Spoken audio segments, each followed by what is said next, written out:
I'm really happy to be here today. 30 years ago, it doesn't seem all that long, and I haven't aged that bad. But how fortunate I was. I grew up in Hialeah and got to pitch the first big league game in South Florida. And I couldn't have asked for anything better for my career. And now to be here for this opening with good Marlins fans. I want to say welcome to everybody, and let's have a great day. Thank you. All right, what's up, Marlins fans? Kevin Barral here from Fish Stripes, reporting live from LoanDepot Park in the newest Miami Marlins Museum. The second day of the museum, we're just going to go right in and just start looking just at everything that the museum consists of, and it's pretty cool. We walked in just a couple of minutes ago, and it looks great. First, you can see this boot right here.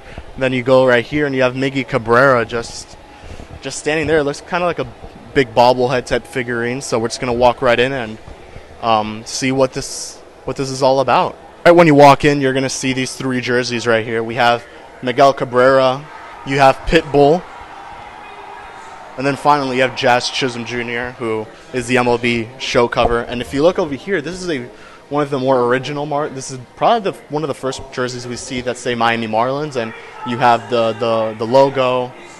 And just so something we're going to notice here is the wall here on this side is going to go chronologically from the start of the franchise till 2023 when Sandy got his Cy Young Award. And then here it's going to be a lot of like knickknacks and cool stuff about the history of the team. So, and you're going to hear in the background, and maybe hear it now, you're going to hear some famous radio calls like when the Marlins clinched a postseason for the first time in 17 years in 2020, maybe a no-hitter. We have here some knickknacks here, some cool opening day stuff. You have the Coke, some cool magazines. So we're quickly now going to listen to some of the radio stuff.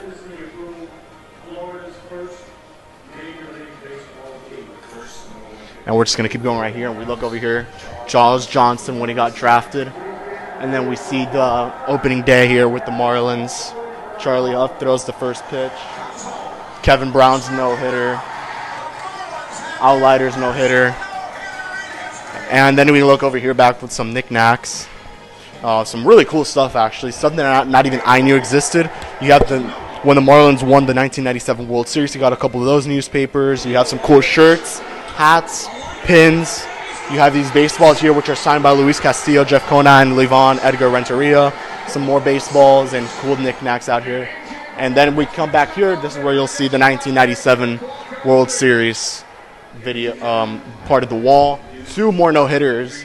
A.J. Burnett in 2001 and Anibal Sanchez in 2006 against the Diamondbacks, the team the Marlins are playing tonight. And then more knickknacks right there. Dontrell Willis. So something you're going to notice from the knickknack side of the museum is that you're going to see these cardboard figures. First, you have Dontrell, and you have Jeff Conine a little further over there. So now we're just going to keep going on here. And you have Pudge. You turn around, Rookie of the Year, Dontrell Willis. And some more cool moments of the history of the team. And then we go over here, and this is actually pretty cool. This is when Anibal Sanchez threw a no-hitter. You can see the letter there from Commissioner. Then we continue here, 2003 World Series. Part of the wall, Miggy Cabrera, Jack McKeon. Some cool moments here. Just the journey they had to take to get to where they are now. And we keep going here. You have Hanley and Chris Coughlin, who won the Rookie of the Year in 2006, and then 3 years later it's Chris Coughlin. This is cool. This is when the Miami Marlins opened Marlins Park at the time. You have the first lineup card ever at LoanDepot Park, first pitch. It's a very, very cool museum that's going to highlight the history of something you guys are all going to notice. And then just moving on here, you have Luis Castillo. And then we're going to get into more of the part where we start seeing today's stuff. 2021 when Kim Ng got hired, you'll have that there. You have Marlins versus Rays 2021 opening day, and some of the very cool moments. When the Marlins clinched the playoffs in 2020, you have that lineup card there when Sandy was on the mound. And now we're going to get into the wall here, and I think this is where we're going to kind of start wrapping up 2012 when the Marlins opened it against the Cardinals. And then you have two more no-hitters as the Miami Marlins. You have Henderson Alvarez, Edison Volquez, and we're going to look back here really quickly.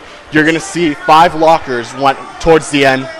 You have Jeff Conine's, Dontrell Willis, And then this is, I think, probably the best part. Jose Fernandez, Rookie of the Year. This is probably one of the first times we see Miami honor Jose since, since his passing, and the first time the new regime has honored him, because we've seen, obviously, when he first passed, we saw the Marlins did the game, they put the hats in the middle. Now we're seeing this here, which is extremely cool. We keep going on over here, and we have Ichiro when he gets to 3,000 hits, and there you can see actually his locker, which is pretty cool. You can see the lineup card there. Then we're going to move on to Giancarlo Stanton, probably one of the best Miami Marlins of all time. And then finally you have Sandy, who won the Cy Young, and that's kind of where we ended. And obviously over here, a very cool Giancarlo Stanton cardboard figure when he won the Home Run Derby. And then you can see here, just to wrap it up on the wall, you have Giancarlo when he won the MVP. You have the 2020 playoffs. And then finally, just to wrap it up, 2022 Sandy Alcantara Cy Young Award. You'll go over here, everyone has seen this. The 2 World Series championship trophies, 1997 and 03 right here. And then probably the coolest part of the museum is this right here. You just have Marlins highlights playing on so many different retro, cool, old TVs. It can't get better than this. And I'll just let the cameraman go out here and record it all.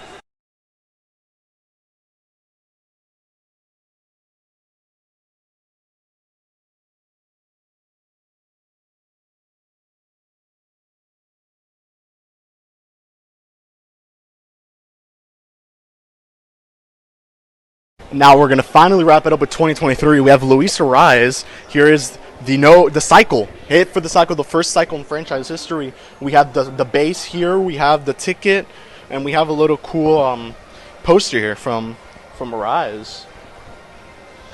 And that's where we're going to end it. But if you guys are interested in seeing new items added to the museum, if you have an item you want to feature in the museum, please email museum@marlins.com. So this is definitely a super cool museum. Highly suggest you all to check it out. And the Marlins really did do a great job with this. Thank you for watching. Kevin Barral from Fish Stripes, signing out. Today, history was made when the owners unanimously approved Florida's first Major League Baseball team. And the first pitch from Giles to the side. A runner. Oh, there he's going.